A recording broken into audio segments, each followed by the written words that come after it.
Late in the summer of 319 BCE, following Antigonus Monophthalmus's crushing victory over what remained of the Perdiccan alliance, securing victory for the Anti-Perdiccan alliance headed by Antipater, Antigonus and Ptolemy, Antigonus returned to the city of Cretopolis, only to be greeted with the news that Antipater the Regent, based in Macedonia, and in theory at least the leader of the Macedonian Empire, had, at 77 years of age, died following an illness.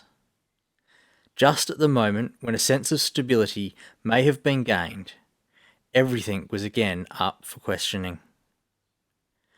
G'day and welcome back to the Research Project History. In this episode we're taking a look at part 1 of the Second War of the Diadochi, which broke out following the death of Antipater in 319, and would over the succeeding 4 years reshape the Macedonian world, and see more of the key actors leave the stage for good.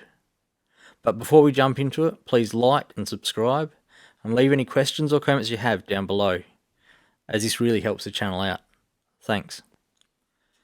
In Asia, Antigonus, currently the most powerful of the Diadochi, was returning from the defeat of Alcatas at Thamesis, the last of the Perdiccan faction he had been charged with destroying. That is, apart from Eumenes, who he had securely held under siege at NOAA, and was marching his forces towards Phrygia, when he was met at Cretopolis by Aristodemus of Miletus, who informed him of Antipater's passing. For Antigonus, the death of his former ally did not trouble him greatly. Despite being allies, with the removal of the Perdiccan faction, it would have only been a matter of time before they would have returned to being rivals. Diodorus records that Antigonus, being delighted at what had happened, he was carried away by hope, and made up his mind to maintain a firm grip upon the government of Asia, and to yield the rule of that continent to no one. Meanwhile, back in Europe, Antipater had made a somewhat surprising move, and overlooked any of his 6 sons, and chosen Polyperchon, one of the oldest to have served with Alexander, to succeed him in the regency. Polyperchon was an experienced leader, and had served as Craterus' second of command, and had been left in control of Greece and Macedon, while Antipater and Craterus had invaded Asia in their campaign against Perdiccas. This was a potentially insulting move, especially for Cassander, his eldest, who had been serving as Antigonus's Chillarch, or second-in-command, in the campaign against Eumenes and the Perdiccans in Asia. Now he was, according to his late father's plans, to be transferred to Macedonia, to take up the role as Polyperchon's second-in-command. Stung by not inheriting the regency, Cassander immediately, before crossing to Macedon, met with friends and messaged other commanders urging them to support him in becoming regent, notably sending to Ptolemy in Egypt seeking his support. He also sent an ally, Nicanor, to take control of the garrison in Athens before the news got out that Antipater had died. Meanwhile, Polyperchon, looking to curry favour with the blood relatives of Alexander, recalled Olympias, the mother of Alexander the Great, from Epirus, where she had been exiled after a disagreement with Antipater, and appointed her to look after her grandson, Alexander IV. In Asia, Antigonus was in a formidably dominant position. Having started with the royal army, he had added to it the bulk of the armies of Eumenes, Alcatas, and Attalus, bringing his force to 60,000 infantry, 10,000 cavalry, along with 30 war elephants. In addition, he had access to the wealth of the region to bolster that number with mercenaries should the need arise. Antigonus's first move to establish his power base in Asia was to offer Eumenes the opportunity to end the siege of NOAA, where Antigonus's soldiers were keeping Eumenes pinned down. In bringing Eumenes alongside, Antigonus would have been hoping to have the services of a competent general who was popular with the soldiers who he had led previously. To NOAA, Antigonus sent Hieronymus, the historian, a friend and fellow citizen of Eumenes, with both of them originating from Cardia. Antigonus's proposal was for Eumenes and his men to swear an oath of fealty to Antigonus, and in exchange the siege would be lifted, and Eumenes would be reinstated as a satrap, likely over Cappadocia as before. As Diodorus records it, Eumenes followed this plan and joined Antigonus with a relatively small force in Cappadocia in the late winter, early spring, to join in on Antigonus's upcoming plans. Plutarch offers a markedly different account of this episode. According to Plutarch, Eumenes reviewed the oath and changed it to include more about the two kings, as well as Olympias, Alexander's mother. Eumenes submitted the revised oath to the soldiers who had been besieging him, which they accepted. Taking the revised oath, Eumenes and his men were released with the messages being sent to Antigonus to advise him of the revised oath, and Eumenes' acceptance of it. Then, once free, Eumenes wasted no time gathering supplies, as well as rounding up around 500 of his cavalry who had been dismissed from his army prior to the siege. However, rather than travel to Antigonus, he fled, correctly judging that Antigonus would not accept the revised oath. Once Antigonus heard about the oath, he demanded that the siege be reinstated.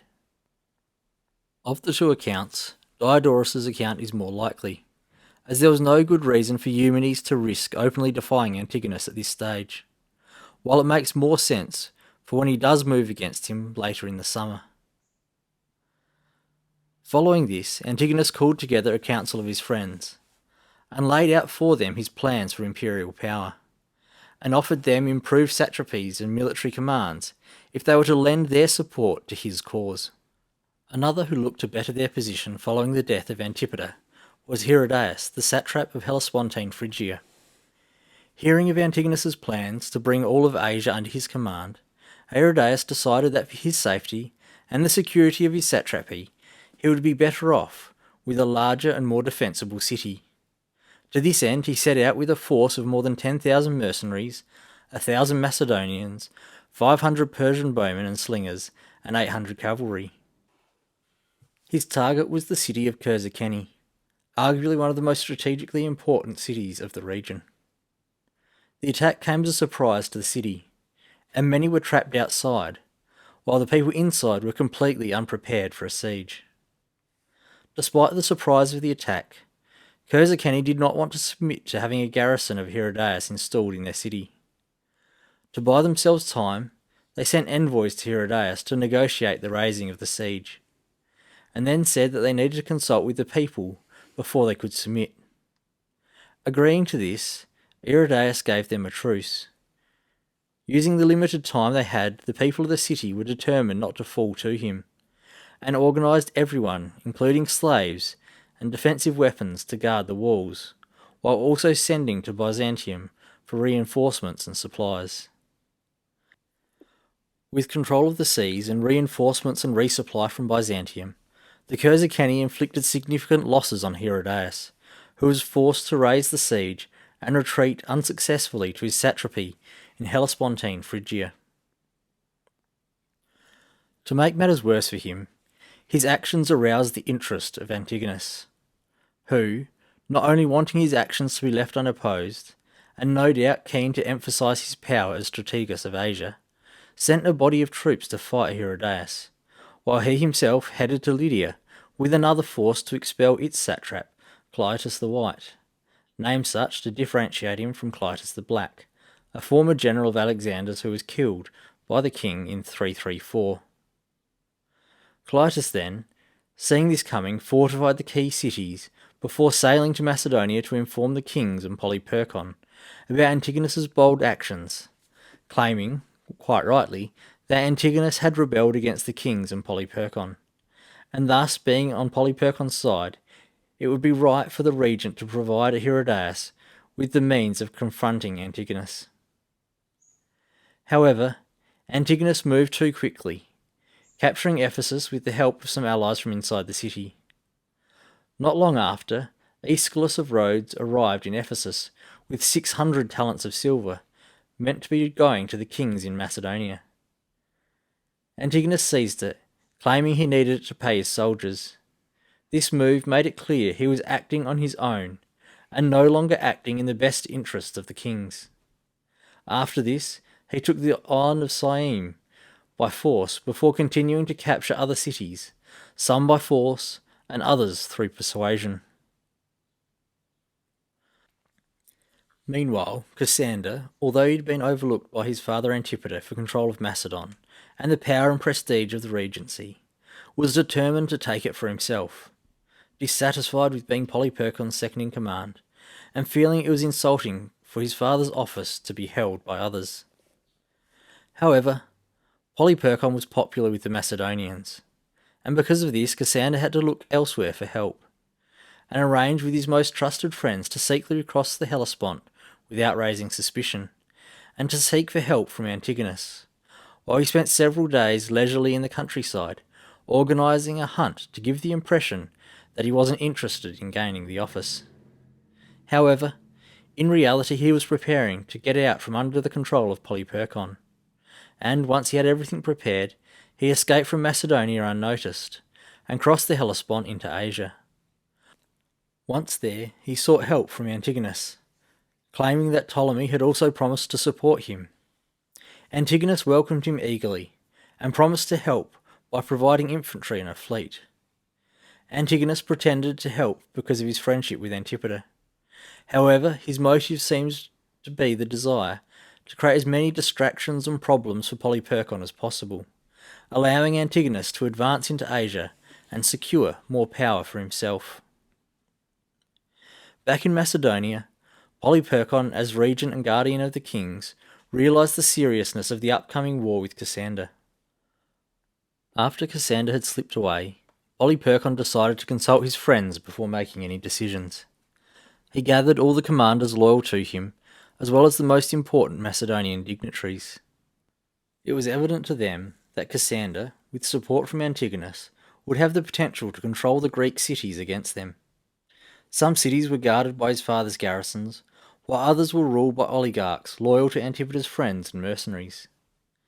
Cassander was also likely to gain allies in Ptolemy in Egypt, who was at this stage willing to destabilise the broader Macedonian world for his own advantage, and Antigonus, who had already ignored the authority of the two kings, whose power Polyperchon ostensibly wielded. Both Ptolemy and Antigonus had large armies, abundant wealth, and controlled many significant nations and cities. After discussing how to combat these threats, they decided to free the cities throughout Greece and overthrow the oligarchies established by Antipater. This strategy would, they hoped, reduce Cassander's influence and build loyalty from within the Greek city-states. They called together the envoys from the cities and promised to re-establish democratic governments. They drafted a decree and gave it to the envoys to take back to their cities and report the goodwill of the kings and generals. After publishing and dispatching this edict to all the Greek cities, Polyperchon also wrote to Agros and other cities, ordering them to exile leaders from Antipater's time, even condemning some to death and confiscating their property, to prevent them from aiding Cassander. He sent a letter to Eumenes, urging him to continue opposing Antigonus, and either come to Macedonia to help guard the kings, or stay in Asia to fight Antigonus with an army and money provided by the kings. The kings restored Eumenes' satrapy and all his former prerogatives in Asia, with Polyperchon emphasising the importance of Eumenes' loyalty to the royal house and promised him greater military support if needed. The stage was now set, with new coalitions forming themselves and ready for another round of conflict. But that's going to be for next time. Thanks for joining me. Once again, please like, comment and subscribe to help the channel out, and I'll see you next time. Thanks.